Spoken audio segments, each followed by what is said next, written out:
Okay, so today we're diving into something Yeah. that's pretty fascinating. Right. And to be honest, a little bit unsettling. Yeah. We're talking about a simulated World War III Yeah. breaking out in 2025. Right. Now, before anyone starts panicking and, Yeah. digging that bunker in their backyard, Sure. keep in mind, this is a thought experiment. Yeah. It's a what-if scenario Yeah. that ChatGPT Mhm. cooked up for us. Right. So really just a simulation, It is. not a prediction. Yeah. It's definitely not a prediction. Okay, good. I just wanted to make that clear. Yeah. So, So, it's not about predicting the future. Oh. It's about exploring possibilities, understanding potential risks, thinking about, how we as individuals Yeah, right. can navigate such a scenario.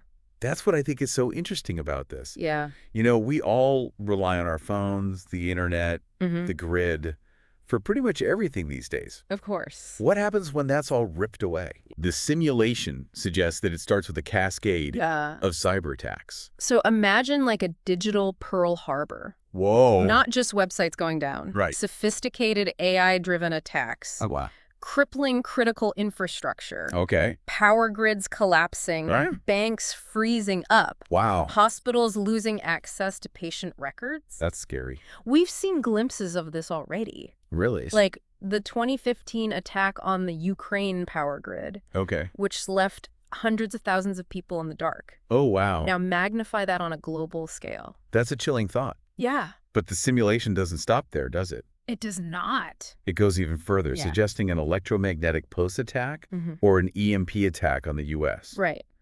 This is where it starts to feel a little bit like a sci-fi movie for me. It might sound like science fiction, Yeah. but the threat is very real. Okay. An EMP detonated high above the U.S.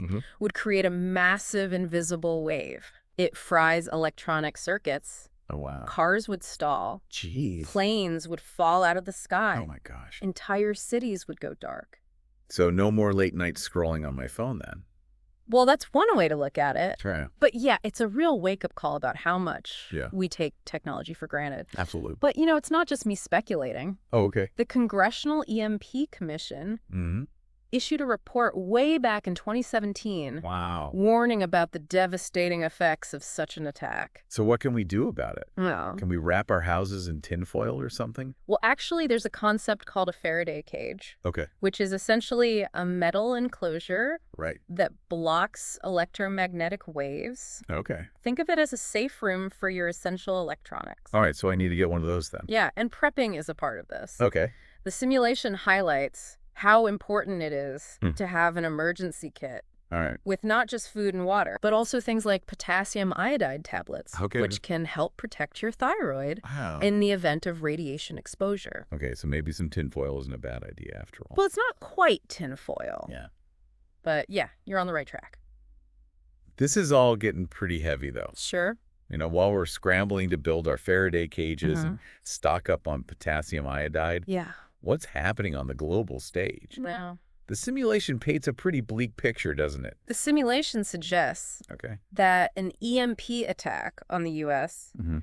would escalate the conflict dramatically. Oh, wow. Think of it like a powder keg being ignited. Okay. Russia might put its nuclear arsenal on high alert, Gee. pushing the world to the brink Yeah. of full-blown nuclear war.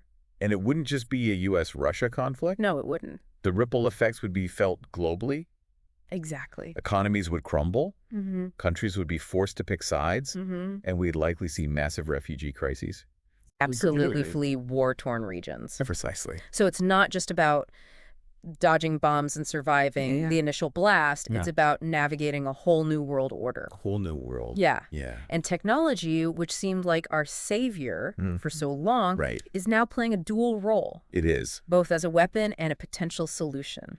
The simulation shows just how much warfare Okay. is being transformed by AI-driven drones and advanced weaponry. Wow. Cyber attacks and deepfakes are becoming weapons of mass disruption. It's almost like technology is holding up a mirror to humanity. It is. It can be used to create or to destroy, and the choice ultimately lies with us. Yeah. I like that. I'm curious, though, Yeah. amidst all this global chaos, Mm-hmm. what happens at the individual level? How do Right. people adapt Yeah. and survive in this new world?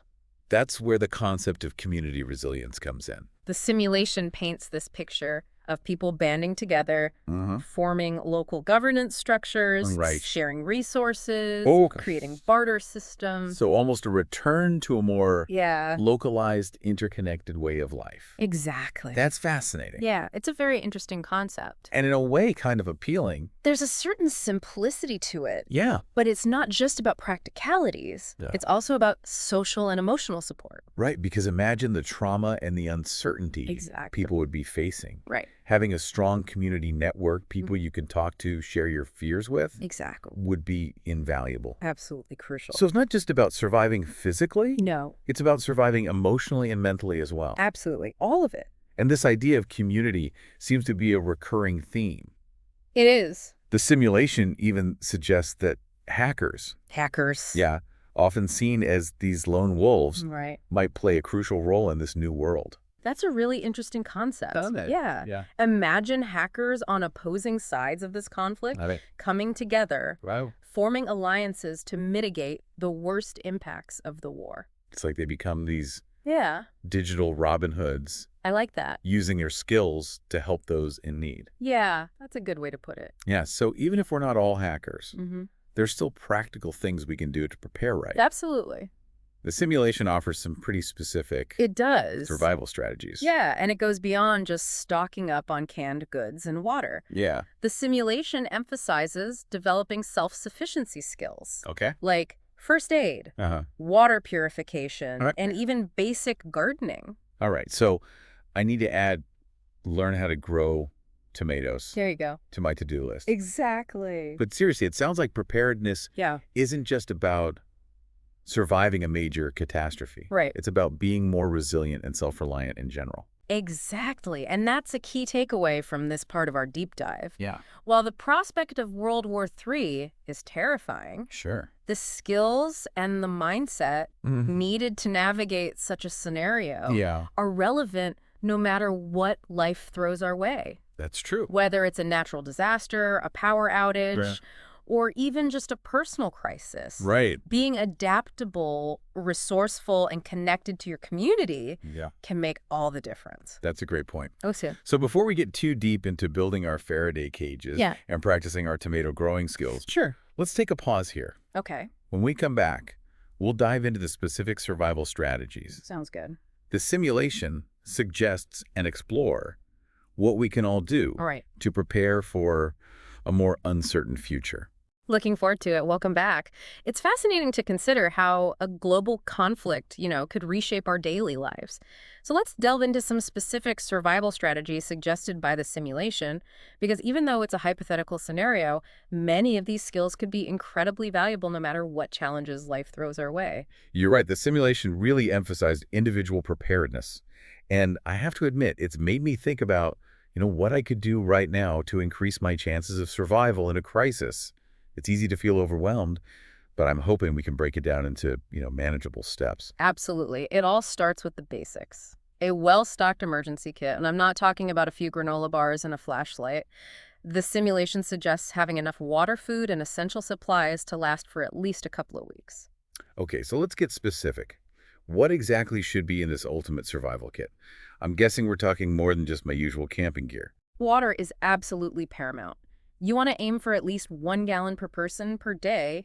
And remember, in a major crisis, clean water sources could become compromised, so water purification tablets or a filter are essential. Makes sense, but what about food? I'm not exactly a gourmet chef, so what kind of non-perishable items should I be stocking up on? Think about calorie-dense and nutrient-rich foods that require minimal preparation. Things like canned goods, dried fruits, nuts, and protein bars. And here's a pro tip from the simulation. Don't forget a manual can opener. You don't want to be stuck with a can of beans and no way to open it. You're telling me. I can already picture myself desperately trying to pry open a can with a rock. It's a water food can opener. What else?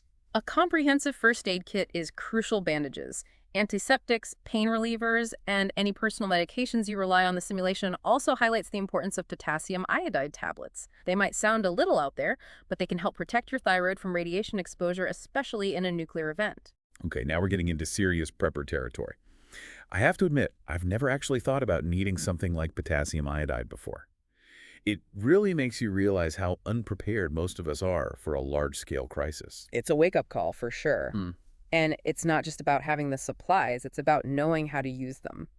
The simulations suggest practicing things like blackout drills so you and your family know exactly what to do if the power goes out suddenly. Having a plan in place definitely helps to reduce the panic factor, but I'm starting to wonder if my apartment is even a safe place to be in this kind of scenario. What are your thoughts on that? That's where identifying safe spaces in your home becomes important. Think about areas that are away from windows and offer some protection from the elements, like a basement or an interior room. You want to create a space where you feel secure and protected. Right, having a designated safe space makes a lot of sense. It sounds like there's a lot to think about when it comes to individual preparedness. But you mentioned community resilience earlier. Can we dive into that a bit more? Absolutely. The simulation really emphasizes that in a major crisis, it's not just about individual survival, it's about coming together with your neighbors, sharing resources, and supporting each other. Think of it as a modern day, it takes a village mentality. I love that idea. Hmm. In a way, it's almost a silver lining to this whole scenario. It forces us to reconnect with our communities and rediscover the power of human connection. Exactly. Imagine your neighborhood transformed community gardens, replacing manicured lawns, skill shares, replacing Netflix binges.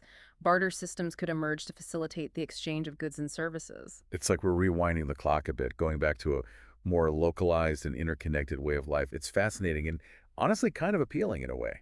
There's a certain simplicity to it, but it's not just about practicalities. It's also about social and emotional support. Imagine the trauma and uncertainty people will be facing. Having a strong community network, people you can talk to and share your fears with, would be invaluable. The simulation suggests that things like support groups and community-based mental health initiatives would be crucial in this kind of scenario. That makes a lot of sense. It's easy to focus on the physical survival aspects, but the mental and emotional toll of a crisis like this would be immense. And it's not like we're immune to those kinds of challenges, even in our everyday lives. Having those support systems in place, whether it's a book club, a faith-based group, or just a strong network of friends and family could make all the difference. It's about building resilience on multiple levels, both individually and as a community. We need to be prepared not just for the physical challenges of a crisis, but also for the emotional and psychological impacts. And that's something we can start working on right now. It's like we're building a toolkit for life, not just for surviving a hypothetical World War III. And speaking of tools, the simulation also highlights the role of technology in all of this. We talked about how technology could be both a weapon and a solution in this hypothetical war, but how might it factor into everyday survival? That's where it gets really interesting. The simulation suggests that even in a world where the internet and global communication networks have been disrupted, there might still be pockets of digital connectivity.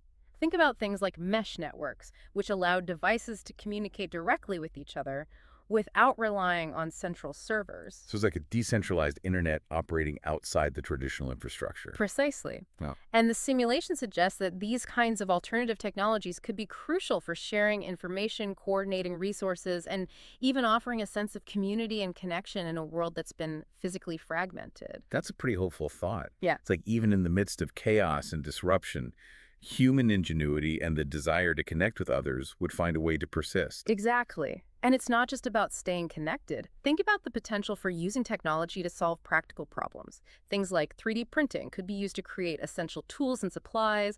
Solar panels could provide off-grid power. And even something as simple as a mobile phone, if you can keep it charged, could be used for navigation, communication, and accessing information. It's like we're talking about a whole new set of survival skills for the 21st century. It's not just about physical strength and endurance anymore, but mental agility, adaptability, and technological savvy. It's Yeah. both fascinating and a little daunting at the same time. Absolutely. But remember, the goal here isn't to become overwhelmed by all the what ifs. It's about using this thought experiment, this hypothetical scenario, to spark our imaginations, to start thinking critically about the world around us, and to take small, practical steps to build a more resilient and hopeful future, both for ourselves and for our communities. And that brings us to another really interesting aspect of the simulation, the role of hackers. They're often portrayed as lone wolves. But the simulation suggests they might play a vital role in this new world. It's a fascinating concept. Imagine hackers on both sides of the conflict coming together, forming alliances to mitigate the worst impacts of the war. They might be the ones who know how to keep the remaining technology functioning, who can bypass security systems to access vital resources, who can fight back against digital propaganda and misinformation. It's almost like they become these digital Robin Hoods, using their skills to help those in need. and to resist those in power. It's a pretty compelling image, and it makes me think about the importance of digital literacy in this kind of scenario. You're absolutely right. Knowing how to use technology safely and effectively understanding how to protect yourself from cyber threats, being able to discern fact from fiction online, these skills could become just as important as knowing how to build a fire or purify water.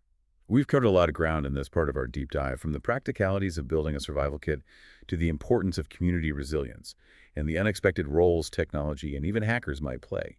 But before we wrap things up, I want to shift gears a bit and look at the bigger picture. What are the underlying causes of conflict, and how can we as individuals and as a global community work to build a more peaceful and sustainable future? That's what we'll explore in the final part of our deep dive. Welcome back to our final exploration of this simulated World War III. It's been a wild ride, hasn't it? We've talked about triggers, consequences, even survival tips. Yeah, it's been a lot to unpack. It really has. But now I want to zoom out. Okay. What can we learn from all this? Hmm. What does this thought experiment tell us about the world we live in now? Well, I think it's a powerful reminder that the world is a complex place. This Mhm. simulation doesn't offer a simple good versus evil narrative. Right. It forces us to consider the interconnectedness of global politics, the potential for unintended consequences, Yeah. and the fact that there are always multiple perspectives at play. That's so true. It's easy to slip into that black and white thinking, Right. especially when we're talking about war. Exactly. But as the simulation shows, reality is far more nuanced than that. Yeah, there are historical grievances, Right. competing interests, and often a chain reaction of Yeah. events that leads to conflict. And it's crucial to remember the human cost. You know, Absolutely. we're not just talking about abstract statistics or casualty numbers. Yeah. We're talking about real people, families, communities, Yeah. whose lives are shattered by violence and displacement. Exactly. This simulation really drives that point home. It's a stark reminder that war isn't some abstract concept. Right. It has very real and devastating consequences Yeah. for individuals and society as a whole. For everyone. Yeah, and it makes me think about the role of technology in all of this. Uh-huh. We've talked about how it can be both a weapon Right. and a potential solution, Yeah. but it also seems to act as a magnifier. Okay. It amplifies both the potential for conflict and the potential for cooperation. That's a great point. Look at social media, for example. Okay. It can be used to spread misinformation and incite violence, Right. but it can also be used to raise awareness and mobilize peace movements. Right. The same tool, different outcomes. Exactly. It all comes down to the choices we make, Yeah. both individually and collectively. And social media is just one example. Right. Think about AI, autonomous weapons, the ever-evolving world of cyber warfare. All of it. These are incredibly powerful tools. They are. And it's up to us to ensure they're used ethically and responsibly. That's where I think the need for global dialogue comes in. Okay. We need international agreements, ethical frameworks, safeguards Right. to prevent these technologies from spiraling out of control. It feels like such a big responsibility. It is, but this isn't just the responsibility of governments Okay. or policymakers either. Right. Each of us has a role to play. Absolutely. It starts with being informed, critically evaluating the information we consume Yes. and being mindful of how we interact with each other, Yeah. both online and offline. Right. It's about cultivating empathy, Yeah. engaging in constructive dialogue even, or perhaps especially with those who hold different views. That's a good point. Building a more peaceful and sustainable future isn't just about preventing war. Right. It's about addressing the root causes of conflict. Absolutely. Poverty, inequality, injustice, environmental degradation. It's about creating a world where everyone has the opportunity to thrive, Yes. where basic needs are met, and where differences are respected and celebrated. It's a beautiful vision. It is. It sounds like a pretty tall order, though. It is a tall order. It's easy to feel overwhelmed by the scale of the challenges we're facing. I understand that. Where do we even begin? Well, it starts with small steps. Okay. Educate yourself about the issues. Uh-huh. Get involved in your community. Okay. Support organizations that are working towards a better world. Right. And most importantly, don't lose hope. Absolutely. Hope is essential because it's easy to get caught up in the doom and gloom, especially after a deep dive like this.